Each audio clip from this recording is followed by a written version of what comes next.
بسم اللہ الرحمن الرحیم۔ پروگرام الکلام میں آپ تمام دیکھنے والوں کو خوش آمدید۔ سورۃ البقرہ پہ ہماری گفتگو کا سلسلہ جاری ہے۔ کل ہم نے بات کی تھی ایمان بالغیب اور دیگر جو اوصاف قرآن مجید نے بیان کیے ہیں متقین کی، ان پہ تفصیل کے ساتھ ہماری گفتگو ہوئی تھی۔ میں ایک دفعہ پھر کل کی گفتگو کو مختصر آپ کے سامنے رکھ دیتا ہوں۔ وہ یہ ہے کہ اللہ سبحانہ و تعالیٰ نے فرمایا کہ یہ کتاب، اس میں کوئی شک نہیں، ہدایت ہے متقین کے لیے۔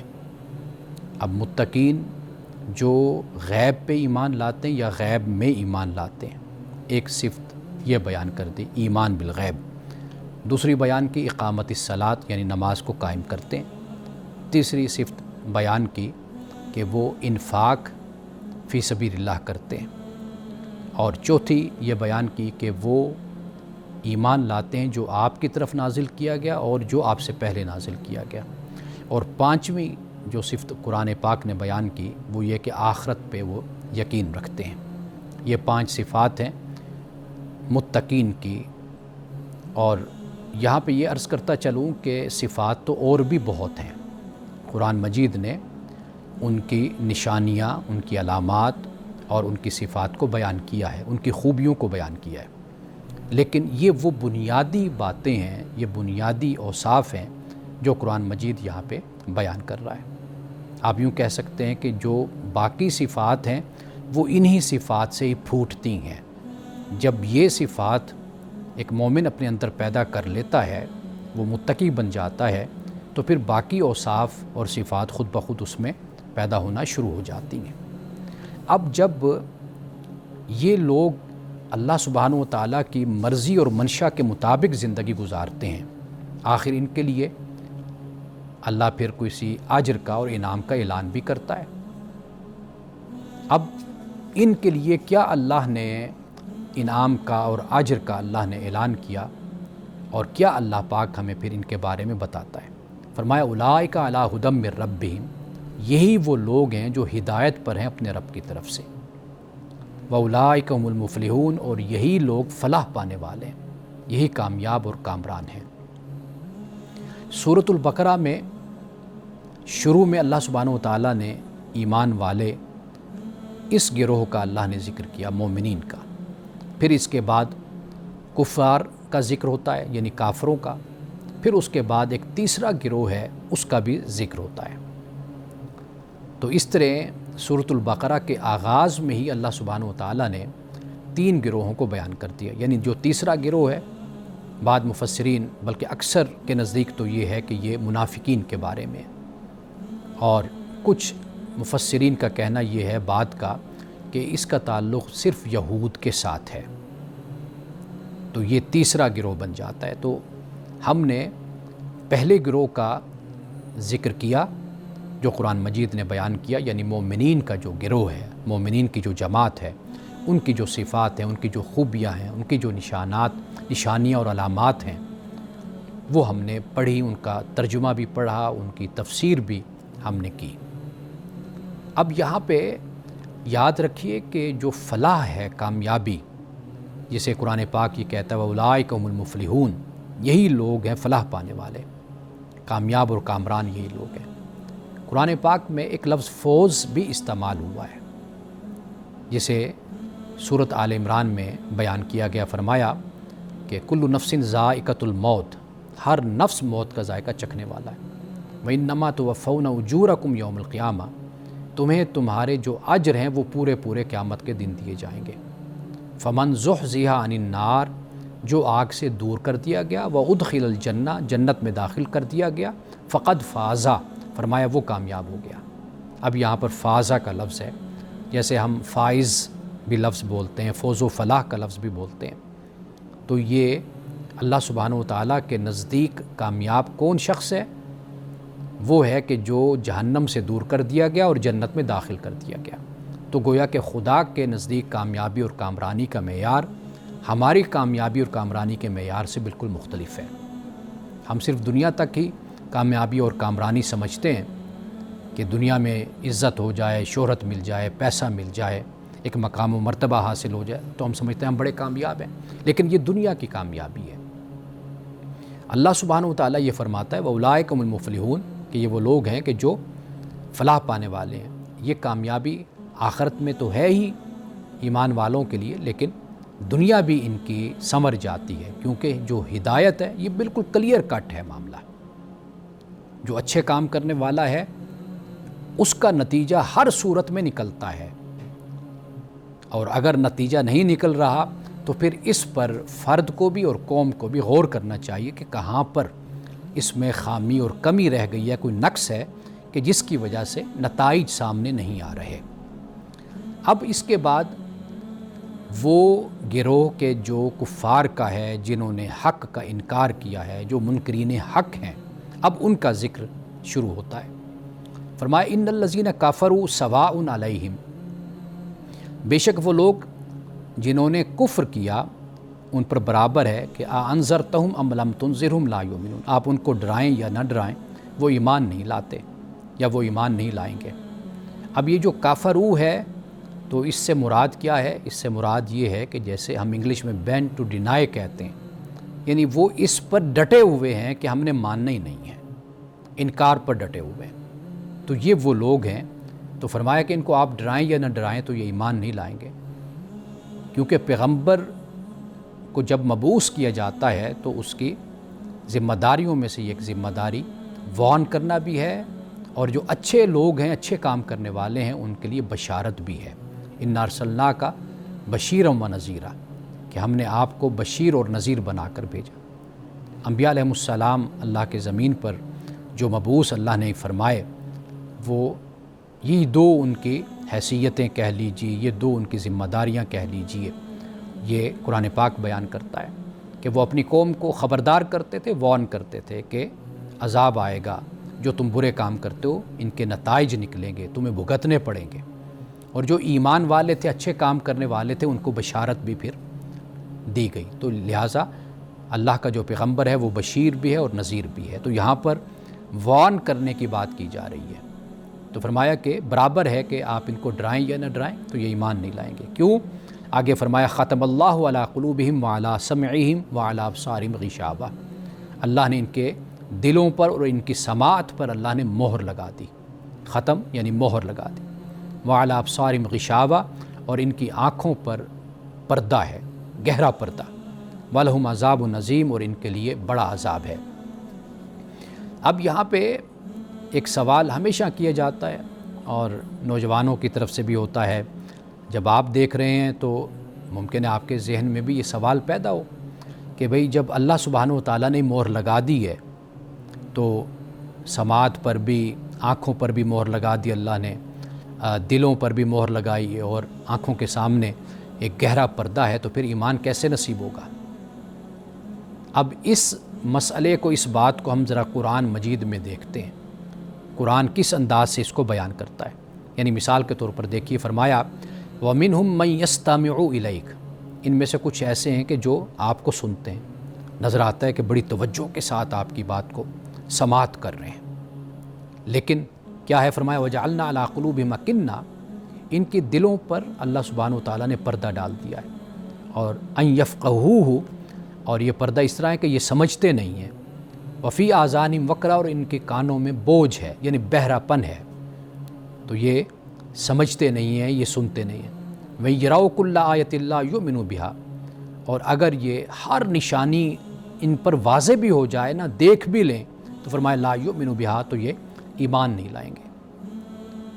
اسی طرح یہود کے بارے میں فرمایا فَبِمَا نَقْضِهِم مِیثَاقَهُمْ وَجَعَلْنَا قُلُوبَهُمْ قَاسِیَةً، کہ عہد توڑنے کی وجہ سے جو اللہ سے ان کا میثاق تھا، عہد تھا، کووننٹ تھا، اسے انہوں نے توڑا اور مسلسل توڑتے رہے، تو فرمایا کہ پھر کیا ہوا؟ ہم نے ان کے دلوں کو سخت کر دیا۔ تو لہٰذا انسان کے اعمال اس کو اس نتیجے تک پہنچاتے ہیں۔ جیسے مثال میں ایک دیتا ہوں کہ ایک شخص ہے، اسے کوئی بیماری ہے، اب اس کو ڈاکٹروں نے بتا دیا کہ آپ اس میں احتیاط کریں، یا اسے بیماری نہیں ہے لیکن وہ بد پرہیزی اس طریقے سے کرتا ہے کہ وہ اس بیماری کا شکار ہو جاتا ہے۔ اگر وہ بد پرہیزی نہ کرے اور اپنا لائف سٹائل ہیلدی رکھے تو وہ اس بیماری میں نہیں جائے گا۔ اچھا، پھر بد پرہیزی کر کے ان ہیلدی لائف سٹائل رکھ کر پھر وہ اس بیماری کا شکار بھی ہو گیا، چلیں اب پھر باز آ جائے اور جو ڈاکٹر اس کو ہدایات دیتے ہیں اس پر عمل کر لیں، پھر بھی عمل نہیں کرتا۔ اب پھر کیا ہوگا؟ اب اس کے اپنے اعمال کا جو نتیجہ سامنے آئے گا وہ یہ ہوگا کہ ایک وقت آئے گا کہ وہ لا علاج ہو جائے گا، ایسی بیماری میں مبتلا ہوگا کہ پھر اس کے پاس سوائے پچھتاوے کے کچھ نہیں ہوگا۔ قرآن مجید بھی اسی طریقے سے مہلت مدت دیتا ہے، وارن کرتا رہتا ہے، بتاتا رہتا ہے، لیکن پھر ایک وقت آتا ہے کہ وہ اس مقام تک پہنچ جاتے ہیں کہ پھر واپسی نہیں ہوتی۔ اب دیکھیے ایک اور مقام پر اللہ پاک فرماتا ہے کہ افرائیت من اتخذ الہہ ہواہ، کیا تو نے اس شخص کو دیکھا کہ جس نے اپنی خواہش کو اپنا معبود بنا لیا ہے، اپنا خدا بنا لیا۔ وعد اللہ علی علم، اللہ نے اس کو گمراہ کیا علم کی بنیاد پر۔ یہ الفاظ بہت توجہ طلب ہیں۔ بعد مفسرین نے عد اللہ کا ترجمہ یہ کہ اللہ نے اس کو پایا گمراہی میں اور علم کی بنیاد پر۔ اب علم کی بنیاد پر اس سے مراد یہ کہ دلیل کی بنیاد پر۔ ایسا نہیں ہے کہ اللہ جسے چاہے گمراہ کر دے، اللہ جسے چاہے ہدایت دے دے، یہ نہیں معاملہ۔ اللہ تعالیٰ کا ہدایت کا اور گمراہی کا ایک قانون ہے، ایک طریقہ ہے، ایک سنت ہے اس کی، وہ نہیں تبدیل ہوتی۔ تو لہٰذا اللہ سبحانہ و تعالیٰ کوئی شخص ہدایت پہ چلنا چاہتا ہے، یہ نہیں ہوتا کہ اللہ اس کو زبردستی گمراہی کی طرف لے جائے۔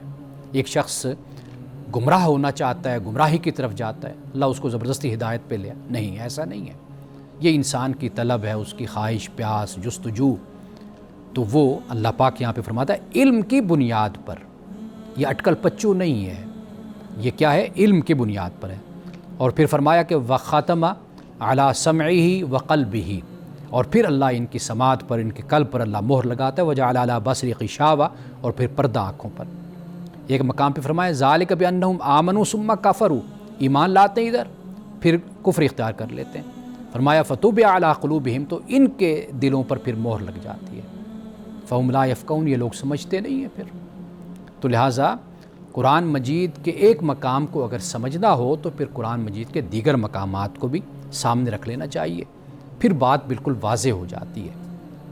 تو اگر ہم اسی آیت کو بھی سمجھیں دیکھیں تو بات بالکل واضح ہے، یعنی جن لوگوں نے کفر کیا، جو کفر پر مصر رہے، پھر ان کے عمل کا نتیجہ قرآن پاک یہاں پر یہ بیان کرتا ہے۔ وقفے کے بعد دوبارہ آپ کی خدمت میں حاضر ہوتے ہیں اور یہیں سے اپنے گفتگو کا سلسلہ جوڑیں گے۔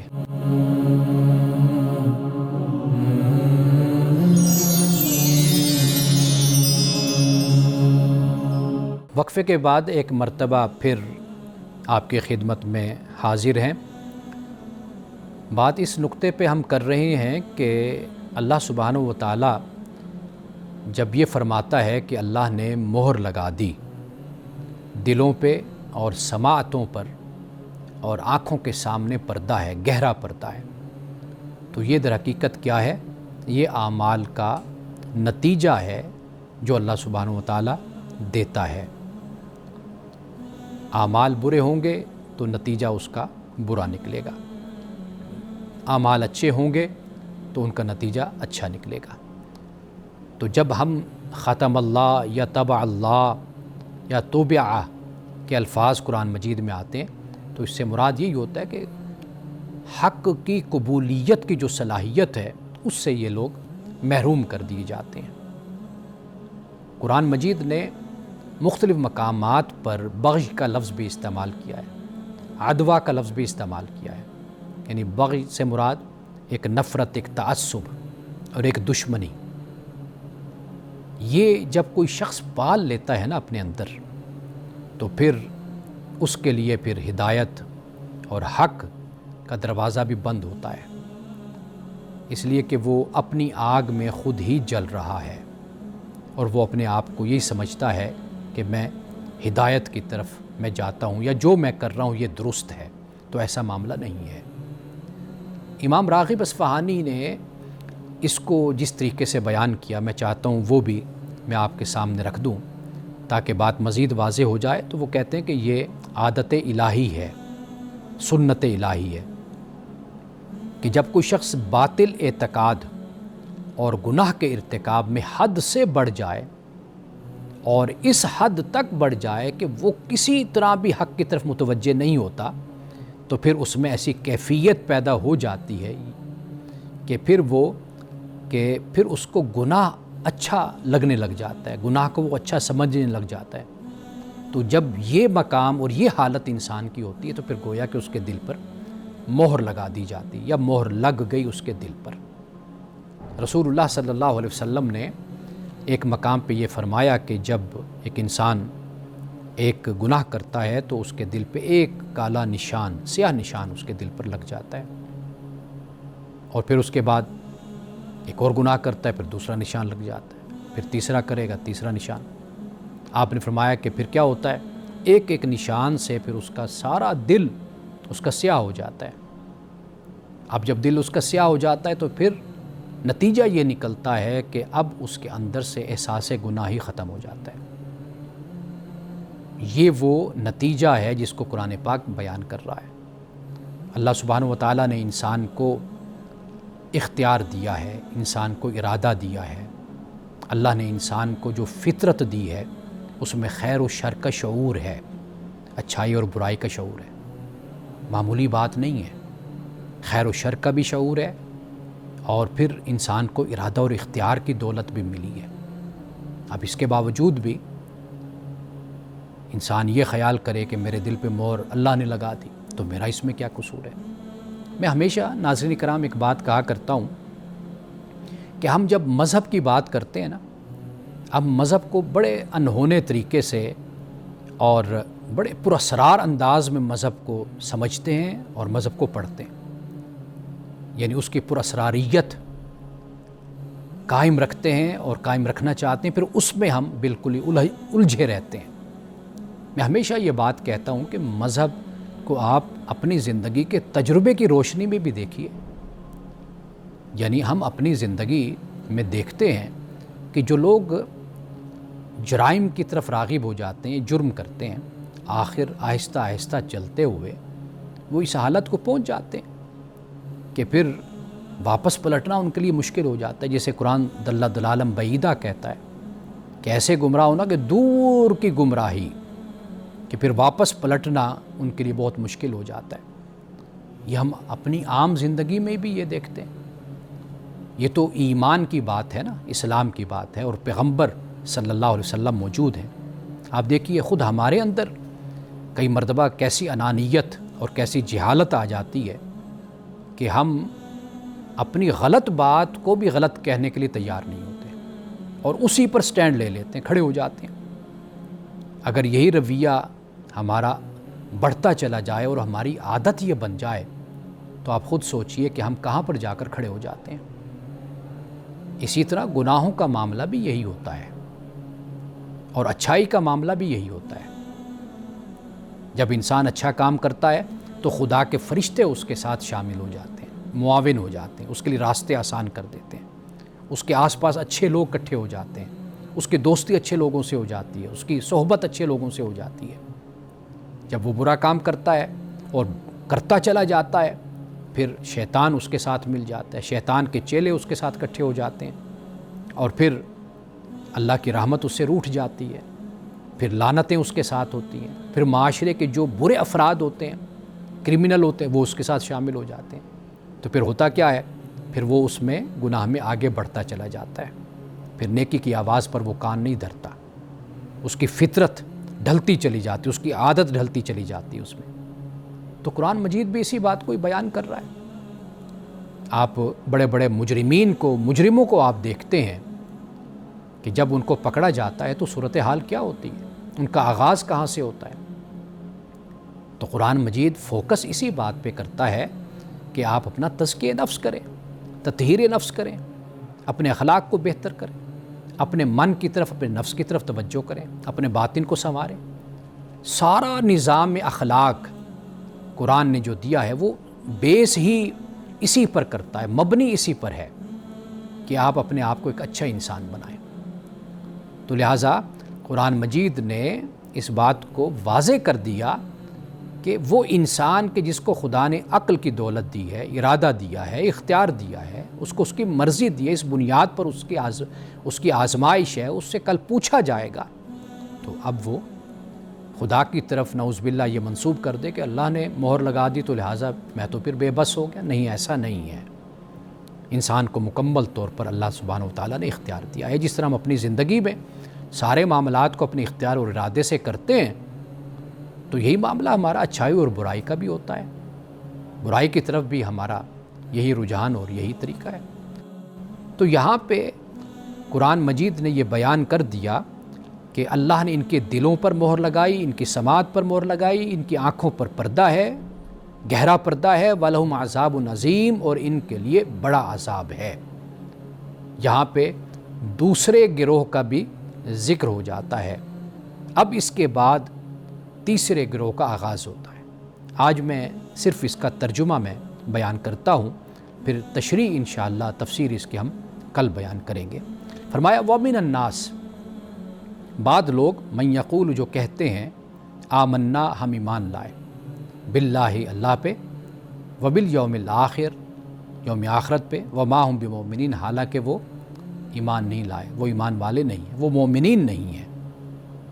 یخادعون اللہ والذین آمنوا، اللہ کو دھوکہ دیتے ہیں، والذین آمنوا، اور جو ایمان لائے ان کو بھی دھوکہ دیتے ہیں۔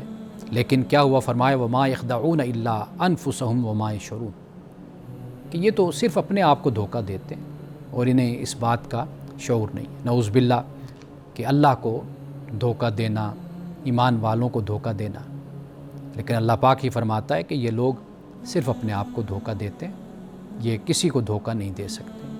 قرآن کی وحی اتر رہی ہے، اللہ کی کلام اللہ کا اتر رہا ہے، اور پھر اس کے بعد فرمایا فی قلوبہم مرض، ان کے دلوں میں کیا مرض ہے۔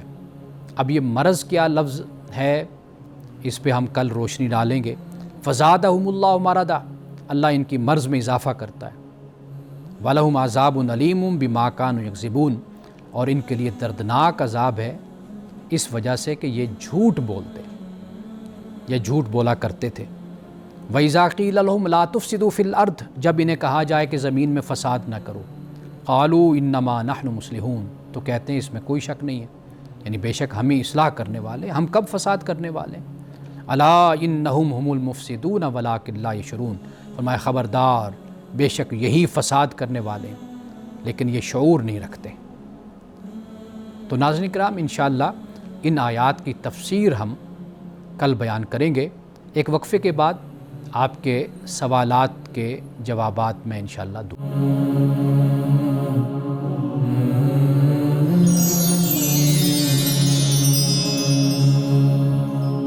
آپ کے سوالات کے ساتھ میں حاضر ہوں۔ پہلا سوال یہ ہے کہ ایک شخص نلکا لگواتا ہے اور کوئی اس نلکے کو، واٹر پمپ ہے تو اس کو اکھاڑ کر لے جاتا ہے، تو کیا لگانے والے کو ثواب ملتا رہے گا یا نہیں؟ یہ سوال ہے۔ جیسے کئی لوگ کوئی نیکی کا کام کرتے ہیں، کوئی مثال کے طور پہ کوئی پودا لگا دیتا ہے، تو کوئی آتا ہے اور شرارت کرتے اس پودے کو اکھاڑ کر لے جاتا ہے۔ جیسے ہمارے ہاں ہوتا ہے کہ کوئی پانی کے لیے واٹر ڈسپینسر لگوا دیتا ہے، اب ہم نے دیکھا کہ گلاس ساتھ ہوتا ہے تو وہ کوئی گلاس اتار کر لے جاتا ہے۔ اگر کوئی واٹر ڈسپینسر کو خراب کر دیتا ہے یا چوری کرتا ہے، تو اب جو لگوانے والا ہے، جس نے پیسے خرچ کیے، جس نے وقت دیا، تو کیا اگر کوئی شخص ایسا کرے تو اس شخص کو ثواب ملتا رہے گا یا نہیں؟ دیکھیں، اس کا جو واضح جواب ہے وہ تو یہی ہے کہ بھئی کہ جب تک وہ نلکا لگا رہتا ہے تو ثواب ملتا ہے، اور جب وہ نلکا اکھڑ گیا یا اکھاڑ دیا کسی نے تو پھر اس کا ثواب نہیں ہے، چونکہ وہ اب لوگوں کے لیے وہ موجود نہیں ہے کہ جس سے پیاسے اپنی پیاس کو بجھائیں یا پرندے پانی پئیں، تو وہ ایک لحاظ سے وہ معاملہ رک گیا۔ لیکن یہ بات یاد رکھیے کہ اللہ سبحانہ و تعالیٰ کی جو رحمت ہے وہ محدود نہیں ہے۔ رسول اللہ صلی اللہ علیہ وسلم نے جب یہ فرمایا کہ جو شخص اپنے والدین کو محبت کی نظر سے دیکھتا ہے تو اسے حج مبرور کا ثواب ملتا ہے، تو صحابہ نے عرض کی یا رسول اللہ صلی اللہ علیہ وسلم کہ اگر وہ اپنے والدین کو دن میں 100 مرتبہ دیکھے تو کیا پھر بھی اس کو اسی طرح ثواب ملے گا؟ تو آپ نے فرمایا کہ اللہ سب سے بڑا ہے اور وہ اطیب ہے، بہترین، یعنی وہ اجر دینے والا ہے اپنے بندے کو۔ جب ایک انسان مثال کے طور پر جس نے یہ نلکا لگوایا تو وہ اس معاملے میں دکھ میں مبتلا ہو جاتا ہے، غم میں، وہ یہ سوچتا ہے کہ بھئی اگر یہ لگا رہتا تو مجھے ثواب اور اجر ملتا، اب تو یہ اکھڑ گیا تو میرا اجر اور ثواب بند ہو گیا۔ تو ایسا نہیں ہے، اگر اس کے اندر یہ احساس ہے اور یہ اللہ سے تعلق ہے تو اللہ سبحانہ و تعالیٰ کہیں بڑھ کر اس کا اجر اور ثواب اس کا عطا کرنے والا ہے۔ یہ ایک بات ذہن میں رکھنی چاہیے۔ آخری بات یہ ہے کہ جو اس طرح غلطی کرنے والا ہے اور یہ گناہ کرنے والا ہے کہ وہ اکھاڑ کر لے جاتا ہے، تو رسول اللہ صلی اللہ علیہ وسلم کی ایک اور حدیث اس حوالے سے ہماری رہنمائی کرتی ہے کہ جس طرح مثال کے طور پر ایک شخص ہے جس نے غیبت کی ہے تو کل قیامت کے دن رسول اللہ نے فرمایا کہ وہ مفلس ہوگا۔ جیسے آپ نے صحابہ سے پوچھا جانتے ہو مفلس کسے کہتے ہیں؟ تو صحابہ نے عرض کیا رسول اللہ ہم تو مفلس اسے کہتے ہیں جس کے پاس مال دولت نہیں۔ فرمایا کہ نہیں، یہ دنیا کا مفلس ہے، آخرت کا مفلس وہ ہوگا کہ جس نے دنیا میں کسی کی غیبت کی ہوگی، برائی کی ہوگی، کسی کا قتل کیا ہوگا اور کسی کا حق مارا ہوگا، تو کیا ہوگا کل قیامت کے دن کہ پھر اس کو، مظلوم کو اور ظالم کو بھی بلایا جائے گا، اور پھر کیا کیا جائے گا کہ اس کی جو نیکیاں ہیں وہ اس مظلوم کو دی جائیں گی۔ اگر پھر بھی معاملہ برابر نہیں ہوگا تو پھر اس کے گناہ مظلوم کے اٹھا کر ظالم کے سر پر ڈالے جائیں گے۔ اب اس طریقے سے معاملہ برابر کیا جائے گا اور مظلوم کو اس کا حق دیا جائے گا۔ تو ایسا شخص کہ جو یہ حرکت کرتا ہے، جس نے اسے ثواب سے محروم کر دیا، کہ جس نے پیسہ خرچ کیا، وقت دیا اور شوق سے یہ کام کیا، اگر وہ یہ کام یعنی اس کا روک دیتا ہے تو اللہ سبحانہ و تعالیٰ کے ہاں بہت سے طریقے اور راستے ہیں۔ اللہ کی جو رحمت ہے وہ بہانے تلاش کرتی ہے اپنے بندوں کو نوازنے کے لیے۔ تو لہٰذا جو نیکی کا کام کرتا ہے اس کو اجر ملے گا، یقینی طور پر ملے گا، اور جو اس میں رکاوٹ کھڑی کر دیتا ہے، اس کو ختم کر دیتا ہے، تو یہ عمل اس کا ہرگز اللہ کے نزدیک پسندیدہ نہیں ہے۔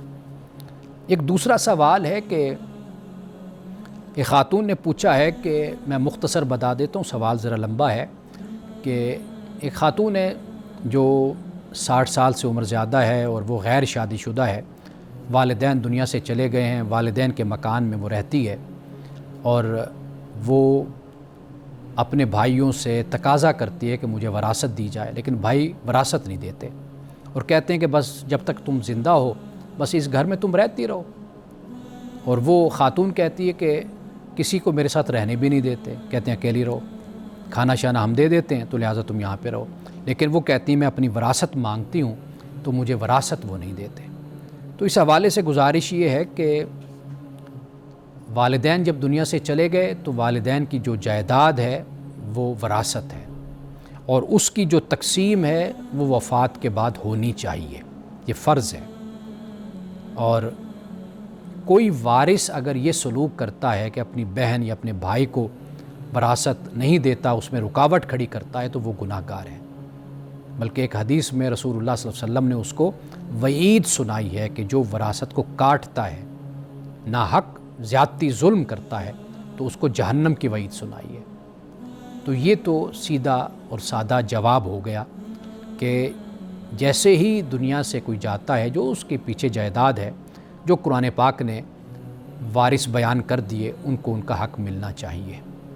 ہاں، اس کے بہت سے طریقے اختیار کیے جا سکتے ہیں، یعنی ایک تو طریقہ یہ بھی ہو سکتا ہے کہ جو بھائی ہیں وہ خود مل کر جو حق بہن کا بنتا ہے وہ اس کو دے دیں، سب سے اچھا طریقہ ہے۔ ایک طریقہ یہ ہے کہ اگر وہ نہیں اس پر تیار تو پھر بہن کو حق ہے کہ وہ عدالت میں چلی جائے اور عدالت سے رجوع کرے اور اپنا حق مانگے۔ تو لہٰذا اس مسئلے کو کسی ڈھنگ اور کسی طریقے سے حل کیا جانا چاہیے، اس لیے کہ یہ بہت بڑا بوجھ ہے، بہت بڑی ذمہ داری ہے کہ جو ماں باپ نے وراثت چھوڑی ہے اس کو بہترین طریقے سے شریعت کے مطابق اس کو طے کر لیا جائے اور اس کو حل کر لیا جائے۔ ہمارے ہاں بدقسمتی سے ایسے واقعات ہمیں سننے کو ملتے ہیں، خاص طور پر بہنوں کے ساتھ زیادتی کی جاتی ہے۔ یعنی یہ بھی ایک رویہ ہے کہ بھئی ہم نے تمہیں گھر سے جب رخصت کیا تھا، تمہاری شادی کی تھی، تو ہم نے اس وقت تمہیں جہیز دیا تھا، ہم نے تم پر خرچ کر دیا تھا، تو لہٰذا اب ماں باپ کی وراثت میں تمہارا کوئی حق نہیں ہے۔ یہ رویہ بھی اختیار کیا جاتا ہے۔ تو لہٰذا یہ ظلم کا رویہ ہے، اور اگر کوئی شخص اس طریقے سے کسی کا حق ہتھیاتا ہے اور کسی کو بلیک میل کرتا ہے، تو وہ کل خدا کی بارگاہ میں اپنے اس برے عمل کا، اپنے اس ظلم کا اور غصب کا خدا کی بارگاہ میں جواب دہ ہوگا۔ وقفے کے بعد مزید چند سوالات کے ساتھ میں دوبارہ حاضر ہوں گا۔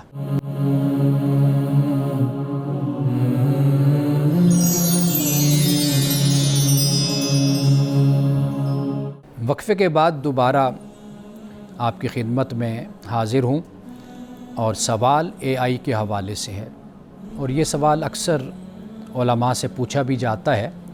تو ہمیں بھی یہ سوال بھیجا گیا ہے کہ کیا اے آئی سے فتویٰ لیا جا سکتا ہے؟ سب سے پہلے تو اے آئی کا جو فنکشن ہے نا، اس کو آپ سمجھ لیجئے، تو پھر یہ مسئلہ آپ پر واضح ہو جائے گا۔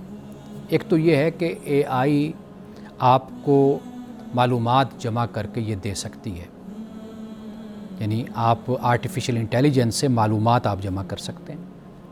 آپ کو حوالے جو ہیں، حوالہ جات یا حوالے ریفرنسز، وہ بھی آپ کو نکال کر دے سکتی ہے۔ آپ کو اقتباسات بھی دے سکتی ہے۔ اچھا، اے آئی آپ کو کبھی جو سیاق و سباق ہے، مقاصد شرعیہ ہیں، یا جو معاشرتی حالات ہیں، ان کو نظر انداز کر کے بھی آپ کو جواب دے سکتی ہے۔ یعنی آپ نے جو اس کو کہنا ہے، اب آپ کا سوال کیسا ہے اور اس کے کئی پہلو ہیں، ایک انسان تو انسان سے سمجھ سکتا ہے اس بات کو، لیکن اے آئی کا جو طریقہ ہوتا ہے وہ یہ ہے کہ اے آئی آپ کے مائنڈ کو پڑھتی ہے اور دیکھتی ہے کہ آپ کس سوچ کے ہیں، کس ذہن کے ہیں، اور آپ کس بات سے اتفاق کر رہے ہیں، کس سے اختلاف کر رہے ہیں، یہ سب کچھ اس کے سامنے ہوتا ہے۔ وہ آپ کو پھر آپ کے من پسند انداز میں آپ کہہ لیجئے، وہ آپ کو جواب دے دیتی ہے۔ تو لہٰذا جو اے آئی کا کام ہوتا ہے کہ آپ مدد لے سکتے ہیں اس سے، معلومات کے سلسلے میں کوئی مطالعہ آپ کر رہے ہیں تو آپ اس میں مدد لے سکتے ہیں، لیکن جو حتمی رائے ہوتی ہے، فتویٰ ہوتا ہے، وہ اے آئی کا کارآمد نہیں ہوتا۔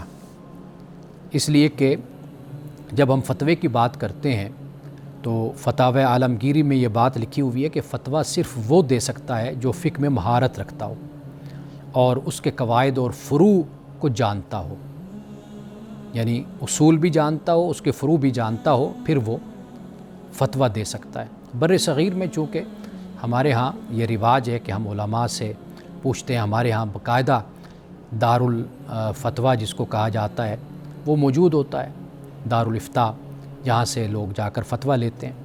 تو اگر آپ نے کوئی رائے معلوم کرنی ہے، کوئی فتویٰ لینا ہے، آپ کا کوئی سوال ہے، تو بہتر اس کا طریقہ یہی ہوتا ہے کہ آپ کسی عالم سے آپ رجوع کریں اور عالم سے پوچھیں۔ ہاں، اس حد تک ضرور اس کا فائدہ ہے کہ آپ پڑھ سکتے ہیں، یعنی آپ کے پاس ایک بنیادی علم آ جائے گا، بنیادی معلومات آ جائیں گی، آپ پھر اس کی روشنی میں جب آپ کسی عالم کے پاس جائیں گے تو کم از کم بات سمجھنے میں آپ کے لیے آسانی ہو جائے گی۔